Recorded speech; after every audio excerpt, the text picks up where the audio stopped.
Hello, respected educators and friends. I'm Anju Shazo, and I will take you through the experiential learning methodology used in this course. I'm a teacher and a teacher trainer, and I have a doctorate in education from King's College London. I co founded the Mahatma Gandhi International School at Ahmedabad in 1999 with my husband, Dr. Pascal Shazo, where we created and implemented a joyful, co creative, experiential learning methodology. This is called generated resources learning, and it is used in this course. The Mahatma Gandhi International School is a very unique public private partnership model school, and it is run under a trust of the Ahmedabad Municipal Corporation. You can visit our website www.mgis.in if you want to know more about the school and if you want to be in touch with us. Thank you.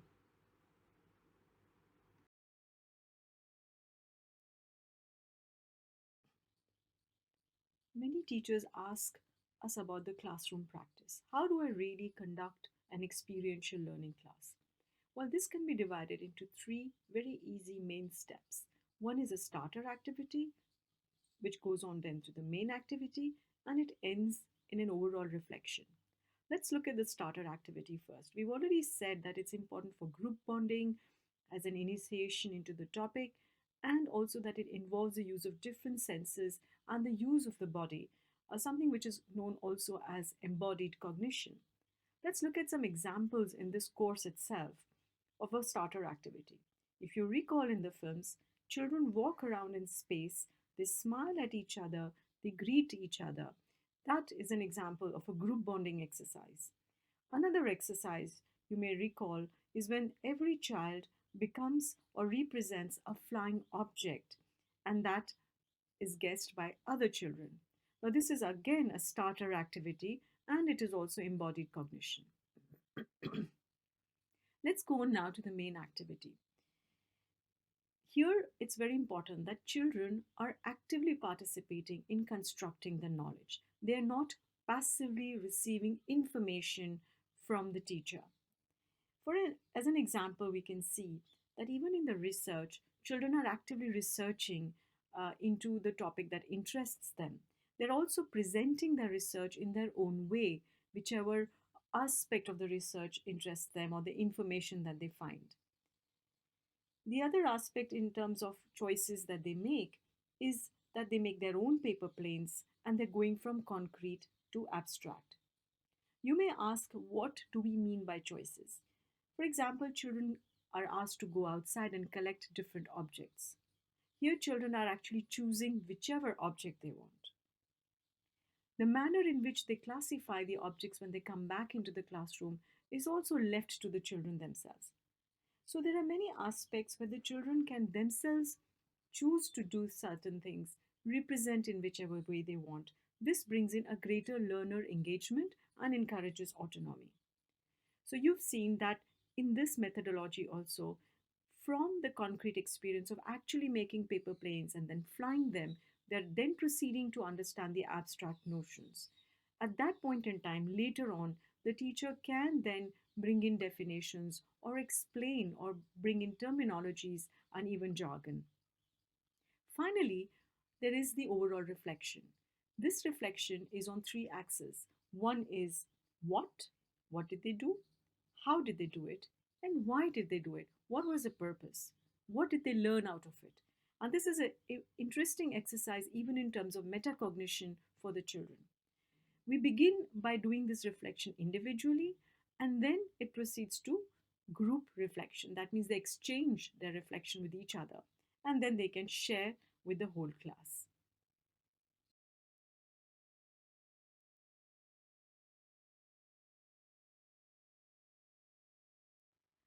The way you start your class or your session is really very important.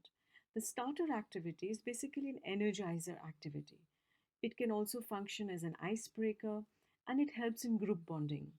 Essentially, you're engaging the learner and channelizing the learner's attention or awareness because there are many distractions that the child comes with. Sometimes there are even negative emotions at the back of the child's mind. And you want to engage the learner in a positive, joyful way. So the starter is just a very short 2 to 5 minute activity. It must be fun, or it can even be calming if you want to get the energy in the right manner. Of course, it's very important that it's also very coherent and linked to the next activity or the main activity that you're going to be doing.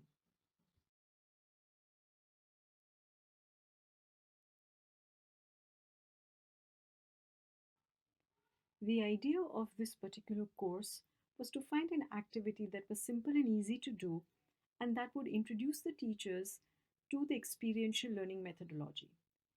The idea was also that the teachers should be able to implement this easily in the classroom. So that is how we came up with the idea of the paper planes. Now, as you know, all children love making paper planes and throwing them. And it also brings in many different skills from paper folding to design skills. Children can experiment with the weight of paper or the span of wings. It's very playful and it can be adapted to many different age groups with a variety of different competencies that can be integrated. Of course, it is related to the child's context, it's very creative, it's fun, and very easy to do. It's also connected to many different disciplines. For example, you have language, you have history, you have science through classification, physics, concepts such as distance, speed, aerodynamics. Depending on the age group, of course, you have mathematics such as geometry, etc. The point was that in any simple activity as well, it is a process of learning which is important and not the content. The content can be mapped to anything around us.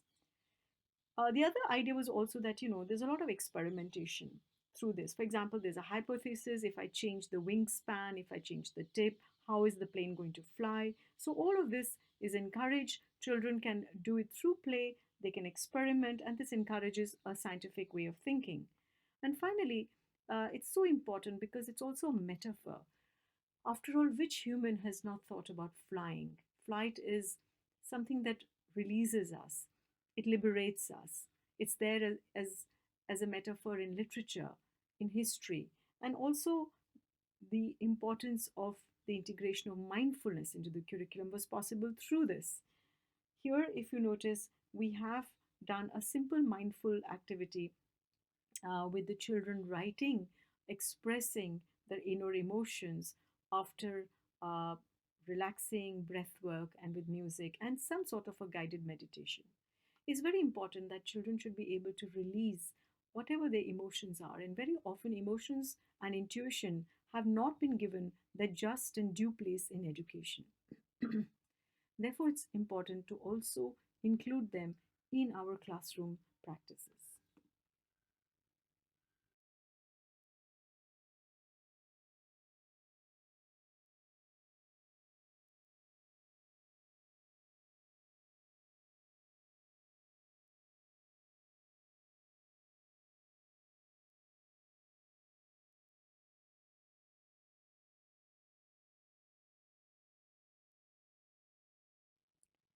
By creating opportunities in our classroom practice for children to make decisions, to choose to do things in their own way, we are actually empowering the children and we are shifting the control from the teacher to the child. This is very important for children to gain their own self confidence and to learn to become autonomous and also to learn to regulate themselves. Because a lot of these questions related to discipline come because children simply do not know how to regulate themselves. They've always been under the supervisory eye of a teacher as a disciplinarian. But the best discipline comes when children are so engaged in their activity that they do not want to transgress or break any boundaries. They're simply excited to do things. And all the discipline comes from within. It is a kind of a self discipline which is inculcated in the children. So, allowing children to choose to do things during a class is very important. Let's see how that's possible.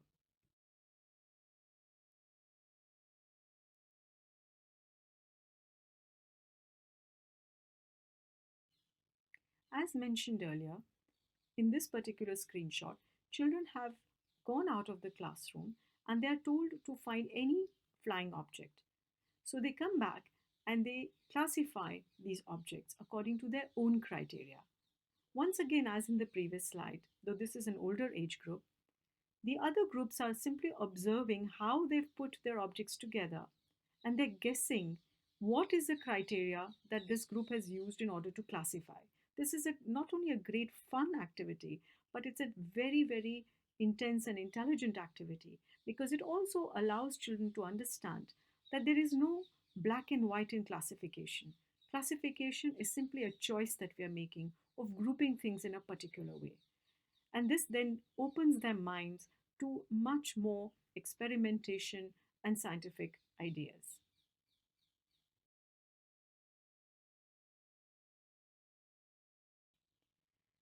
This, again, as you know, is a screenshot from a starter activity where each child imagines a flying object and then does a role play showing that flying object, whereas the other kids are all guessing it.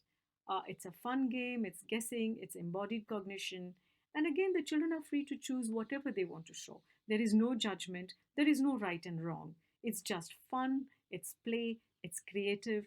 The bodies engaged, the space is engaged, and you can see in the film as well as in the screenshot how engaged all the children are.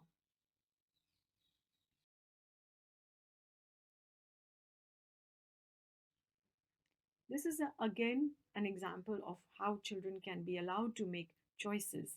The teacher has asked the children after they've made the first paper plane that they can choose to make any change that they want in the paper plane and see what impact it has on the distance it travels or the manner in which it travels. And this again not only encourages experimentation, but it's also in an atmosphere that is non judgmental. So the choices that they're making, there's no right choice or wrong choice. This is just a choice, and they're testing their ideas. And this is so important to empower children on the path of experimentation and self confidence.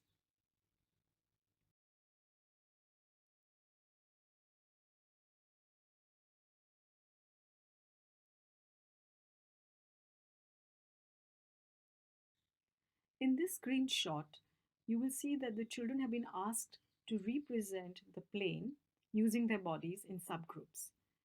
So, this is a good example of embodied cognition. It is also an example of understanding what the children already know about a plane. What the teacher asks here is to the children, the other group, to observe this group and then asks this group to make any 2 to 3 changes that they would like to make in their representation. And after that, the second group is again asked to look at this group and to point out the changes. Now, why did we do this? This is so that the other group remains engaged, also enhances their observation skills. And this is a very good trick to ensure that each group remains observant and vigilant and engaged in the presentations of other groups. Otherwise, as a teacher, you all know that when one group is presenting or showing something, many other kids might switch off because it is not their turn to do so.